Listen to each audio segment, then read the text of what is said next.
Well, haha! Something of which you are completely unaware is the fact that I just did a video without turning the sound on. So we'll be starting that all over again. Fortunately, I didn't get too far into it. What I was saying was that I wanted to finish up right now. To you, this was just, I'm going to put these videos together just seconds ago. But for me, it's been about 4 hours since I said, oh my God, I forgot I have a meeting. That's all done now. And I wanted to tidy up here in Chapter 2 and just hit on a couple of topics before we close it off and I move on to neoclassical economics. And the first one's going to be, it's all covered in the book in much more detail. I'm just giving you the highlights here and, sort of emphasizing various factors. So, the thing I was just talking about when I suddenly realized that the sound wasn't on was the fact that there's a lot of sort of rules of behavior that we have in particular, I don't want to use the language that we're going to use in the later chapters, but in particular situations and in particular organizations, particular social groups that might not even be written down, but you know how you're supposed to act, all right? There can be a difference, in fact, between what we say out loud that an organization stands for and what behavior is actually carried out and rewarded, all right? And these are the behavioral standards. I thought this deserved a separate treatment in the book, above and beyond what was it I told you before about what a school of thought is. Here it is. A set of assumptions, concepts, values, and practices that constitute a way of viewing reality for the community that shares them, especially in an intellectual discipline. Yeah, but those are the things that we write about in papers and stuff like that. What is it that makes another economist say that John Harvey's a pretty good economist? And these are the behavioral standards, and they may vary from the things we have written down in terms of what we say our school of thought's all about. And let me give you the fascinating definition that John Harvey wrote out in the book. What are these behavioral standards, you may ask?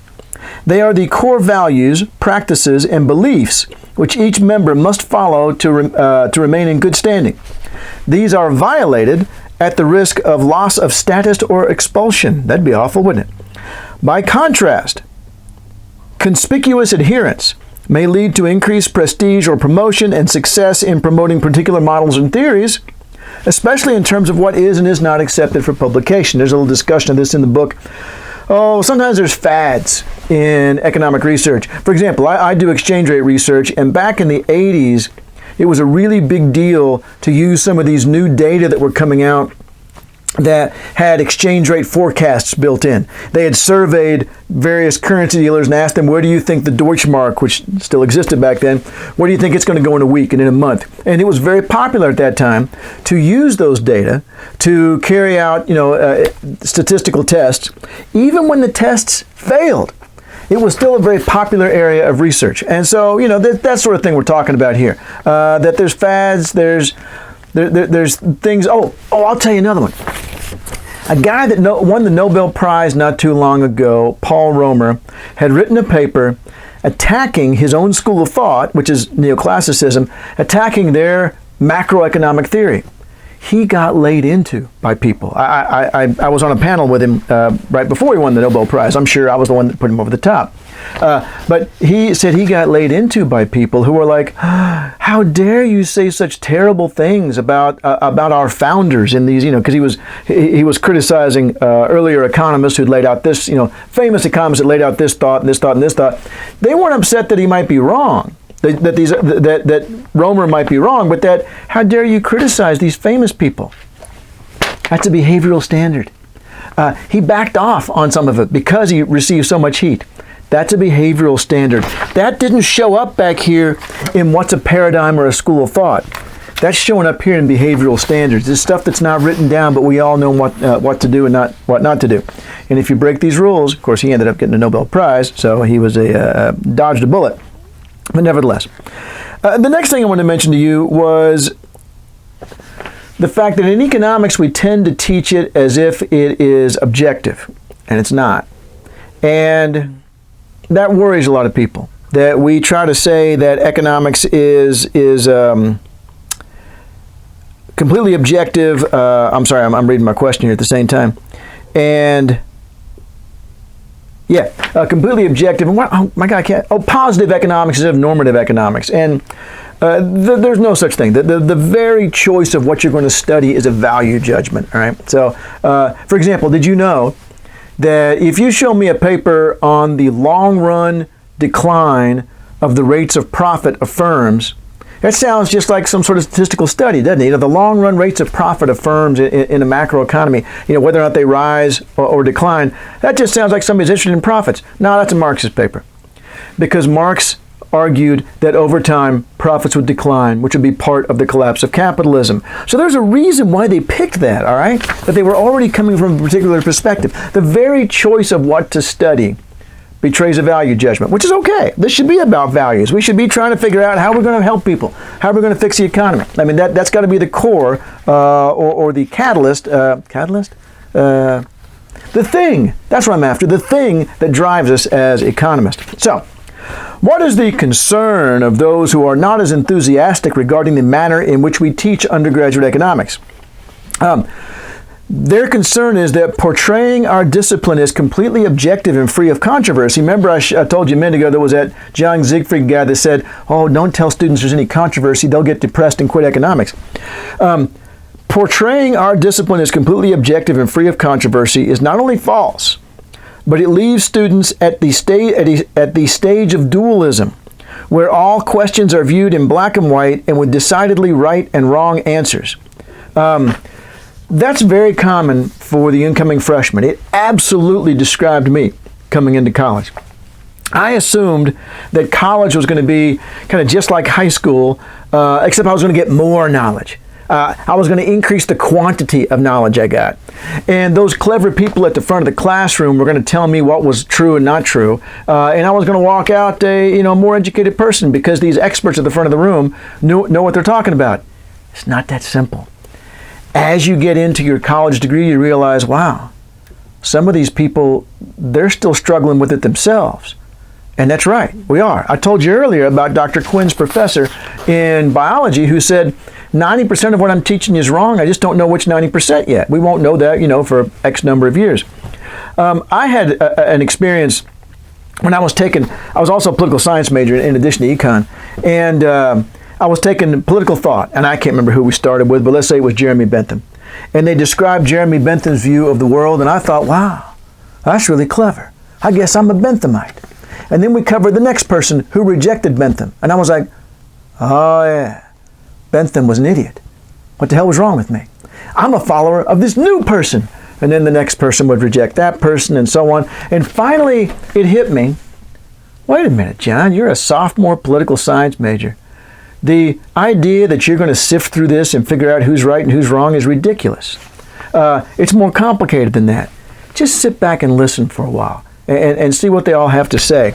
And that's moving from that stage of dualism to, wow, I didn't cover it this semester because I took out all the outside reading, but perhaps I'll be using this video in the future. During non-COVID times, there's a reading where it talks about Perry's stages of learning, where you go from dualism, and I can never remember which one's next, multiplicity, relativism, but those are the two stages that a college student goes through. They're like, whoa, the world's more complicated than that.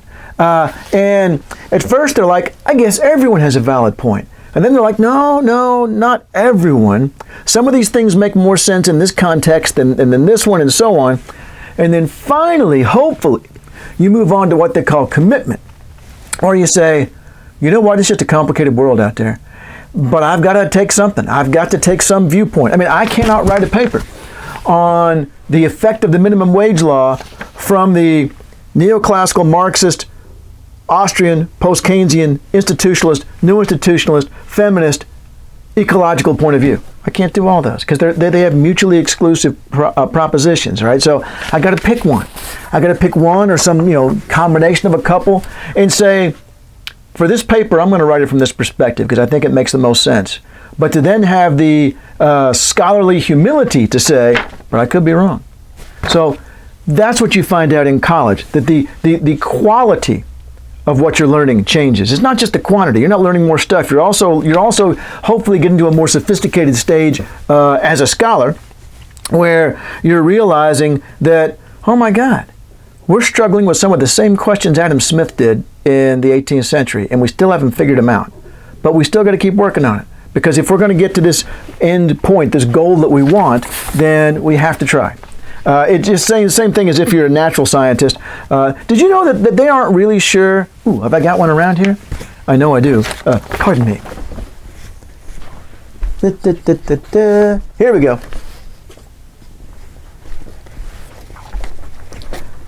P-51. Mustang, all right? You know they're not really sure why planes fly?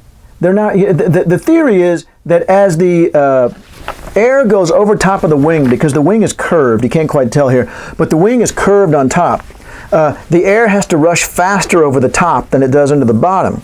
And so this creates lift, they think. So they like, well, hey, it seems to work. These don't often just go crashing to the ground, even though that's what gravity wants them to do. So they're still struggling to figure it out, all right? And that's the nature of science. And to those of us who decided to do this for their lives, that's the excitement, is to try to figure out all these things that we're unsure about, and to try to figure out and push back and see which thing makes more sense and so forth. So going back to what this, let me start at the beginning again. What's the concern of those who are not as enthusiastic about regarding the manner in which we teach undergraduate economics? Portraying our discipline as completely objective and free of controversy is not only false, but it leaves students at the stage of dualism, where all questions are viewed as black and white with decidedly right and wrong answers, as opposed to moving them to higher stages of cognitive development, multiplicity that I mentioned to you a minute ago, relativism, and so forth. So they're saying it becomes more difficult to go through the transformation that we hope you go through as a college student, all right? From this very simple, there's right and there's wrong, to, oh my God, it's really complicated, but I got to pick one, at least tentatively, because I can't take a view of something without a viewpoint, all right? But I'm going to be more humble about it and realize I could be wrong. By the way, there are people who can't take it, and they shoot all the way back to the dualism.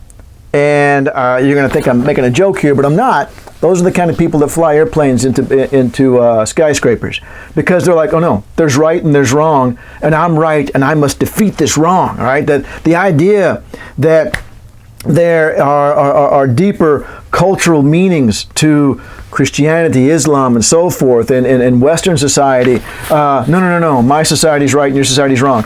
Did you know that the most common major of terrorists who actually went to college, they don't all go to college, but ones that did go to college, that tends to be areas like engineering, where they are very, very bright, but don't deal as well with understanding social issues, the subtleties, as we'll get into with the institutionalist economic stuff later, you'll see. By the way, no offense to any engineers out there. I was indeed a physics major at one point, so I very much fell into that same thing. So, it's not good to teach it the way we're teaching it, they're saying, because we don't get to those higher levels of cognitive development. And furthermore, while the average economics major graduates with excellent problem-solving skills, that's why they do well on the GRE and the GMAT and so forth, whether or not she is equipped to understand where to apply them, what limitations they have, and when other approaches might be more appropriate is an open question. Right? So they're saying that, well, sure, our majors come out with very good problem-solving skills, but they're not always as with a broad enough background to understand what the strengths and the weaknesses are. So again, this was from part of the chapter that was talking about, well, what is it that these people who think we should be teaching more schools of thought, what are they objecting to? And this. I believe I had one more thing I wanted to tell you to this chapter. Let's see. I think I want to tell you that too. Is this the very end? Yeah. Yeah. Okay. All right. I'll come back to this page here. Harvey says, and this is all from the book. Harvey says that the imperfect nature of scientific inquiry should lead us to what conclusion? Should lead us to the conclusion that a vigorous debate among a plurality of perspectives is the way we should be doing economics. That because it doesn't turn out that, I've heard this before. I've heard famous economists say, well, I didn't even bother to read Keynes because if there was anything good in it, we'd still be doing it. So that's that idea that we always go forward. We always are replacing ignorance with knowledge. And that is simply not the way science really works, even in the natural sciences. I was just thinking of a guy. Did you know that there was a big ice dam, and I can't remember the details here, but let's say it was around Minnesota, and it broke during prehistoric times, and there was a massive flood all the way to the Pacific, dropping rocks everywhere. I mean, boulders, not rocks, I should say. Well, there was some geologist back in the early 1900s, late 1800s, that theorized that this had happened. And all the other geologists laughed at him. Isn't that a sad story? That's really the only thing I had to say there. But I was just thinking about, how we push back and forth, and then later, and I can't remember if he was still alive or not, but later they're like, oh my God, he was right. That's exactly what, well, so far as we can tell, exactly what happened. Given the imperfect nature of scientific inquiry, we should be having vigorous debate. Instead, the incentives in our system encourage monism, which means one view, and consent. And then let me just read this to you real quick. This begins at the undergraduate level, where the textbook culture, combined with neoclassicism's tendency to portray economics as completely objective, teaches the student that there is one and only one school of thought. This continues through the graduate level by teaching a methodological approach, most consistent with that one paradigm. But it really reaches its climax during apprenticeship, when the neophyte, that's your assistant professor, invests a tremendous amount of intellectual capital while trying to earn tenure. Building the most critical component of the assistant professor's portfolio, that related to research, is time-consuming, intellectually challenging, and uncertain. This is not the stage of one's career to be taking a lot of chances, particularly since it's also a time when one is so busy with new teaching and service responsibilities.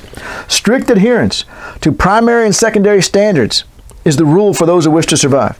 And then after you've done that for 6 years and got tenure, you're unlikely to stray very far. So we have a discipline. And again, it's not neoclassicism per se. It could be any one of these schools of thought. Could have ended up dominant after World War II and the Cold War. Could have ended up dominant. And it's like college football. The further ahead you get, the easier it is to stay ahead. If you have a great, if you won the national championship last year, it's really easy for you to recruit because everyone wants to go to your school. So the further ahead you get, the easier it is to stay ahead. And that's the way we don't have a draft system in economics. There was one more thing I was going to tell you, wasn't there? Oh yeah, that right there. And then that'll finish off that section right there. One thing that sometimes comes up is, well, why do we want our professors doing research at all? Why would, because remember I showed you that thing with instructors versus assistant professors, associate professors, and full professors, and all our instructors have PhDs. But the professors are also required to do research, and you think, well, gosh, we could be getting more teaching out of them. And that's true.